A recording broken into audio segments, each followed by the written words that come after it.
In this video, I'm going to show you how to create borders and border corners on your quilt using Mach 3 software.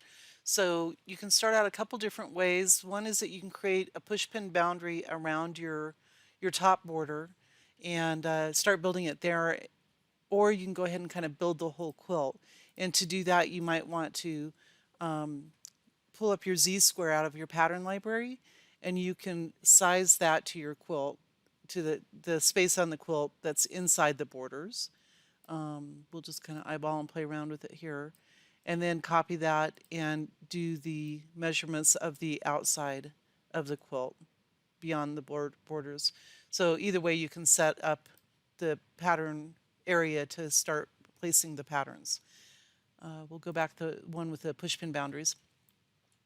So the first thing I do is I pull on the border corner, and this one was designed to go in the upper left-hand border, and I resize it using the transform tool, and I want to maintain the ratio. So I check this box to make sure I don't distort it and size it to fit. So we will play around with it here a little bit to be safely within the border. And you can use your arrow keys to nudge it a little bit. And once I have that sized, then I copy it, right-click copy, and pull it over to the opposite side and go ahead and use transform again with a 90-degree rotation and rotate it clockwise. And so that will be ready for the opposite border. You can use the circular array, but it moves the original pattern, so I prefer just to do it this way. Now we'll go ahead and work on the border itself. So I'm going to bring that pattern over, and I'm going to use the transform tool, kind of line it up where I want. Use transform to resize it, again to be safely inside the border. So I think that would be about 1/4 inch to 1/2 inch. And from there, I'm going to go to the edge-to-edge tool, and I'm not going to use more or less repeats because I want to keep these separate for the moment. So I'm going to use the multiply, and I'm guessing we'll need 3 of them. And go ahead and generate the edge-to-edge. And while you're here, let's say accept, then we can go to transform, select those, and if you've measured this space between these 2 dots, you can put in the measurements, but I'm going to just physically stretch. So that to me looks too distorted. So I'm going to go back, Control Z, till I have just the one pattern, and I'm going to try 4 repeats. So it's something you can just kind of play around with. Generate and accept. That looks better. So from there, I'll go to transform, bring them down. The height should be right, and I will adjust the width. So it's better to distort them this direction than it would have been to distort it the opposite. So I kind of get everything lined up. You can use your snap to end tool at this point, but I'm going to wait just a minute to do that. So that when I'm doing borders and border corners, the way I just put it in makes the sequence that I want to sew it in. So what's going to stitch first is this border corner, and then I actually want to stitch this one, because by the time I add anything here in the center, I could have shrinkage, and this pattern would actually end up off the edge of the quilt, and I don't want that to happen. So I do one corner, the opposite corner, and then I'll come back in and do the middle, but I'm going to take this and ungroup it so they're individual patterns, and I'm going to take the last one and I'm going to DQ it. And so after I sew the corners out, let those stitch, I'll sew these 3, and we can actually use the join tool or the link tool to connect those 3. So I'll sew those 3 out, and then I'll actually create a couple of push pins where the stitching ended here and the stitching begins on this one, and resize this pattern if I need to. So it just gives you a way to do that unobtrusively where you don't overstitch something. Since I have all those done, I can copy them and right-click copy, and I'll rotate using the transform tool 90 degrees twice to create the bottom. And this is going to keep everything sewing in a circular clockwise direction. And to me, it's really important to always do rotate, never do reflect, because a lot of these patterns are directional. So I don't necessarily want to start getting out of sequence and have corners that aren't going to match up. So you can place that in your lower corners, and next we'll do the sides.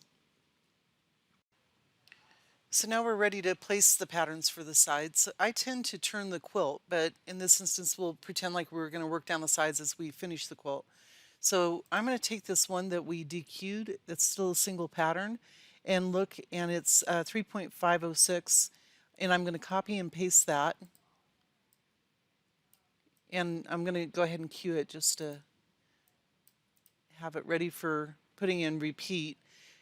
And then I'm going to use the measuring tool. So click that, it's the mouse, and I'm going to click where that pattern ends and this pattern begins, and that's 8036, we'll just call it 8.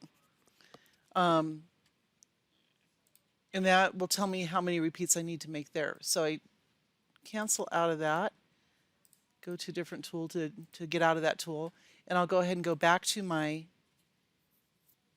edge-to-edge tool. And so that 41 is almost twice as wide as these were. And so I'm going to go ahead and choose, instead of 4 repeats, I'm going to choose 7. I'm not going to go to 8 because it's not quite that far. So we'll go ahead and change this to 7.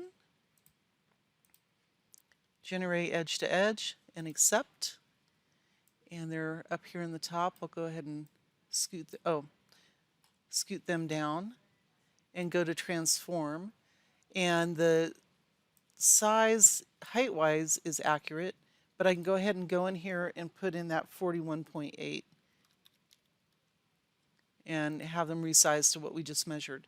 So then I'll go ahead and take that and rotate it clockwise, and it's ready to plug into this space. So in this situation, you would just do what we call chunking, or sew these as you go down the side. But that's one reason I didn't connect them, so I don't have to split them later. If I can fit 2 of the repeats into my sew field, then I might use the join tool to connect the two, or the link tool to connect the 2 of them. But I find it's easier to make little adjustments, especially if the border's kind of wonky and irregular, before they're actually linked.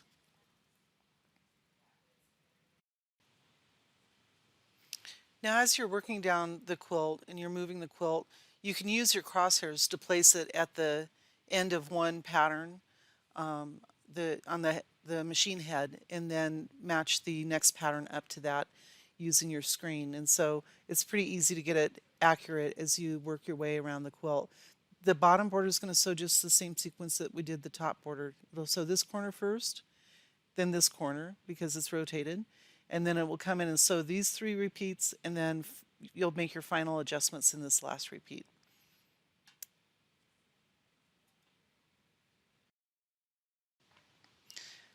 The final thing you would need to do is just to take that side border, go ahead and copy, and I'd go to transform, pull that over, and again rotate by 90 degrees clockwise twice.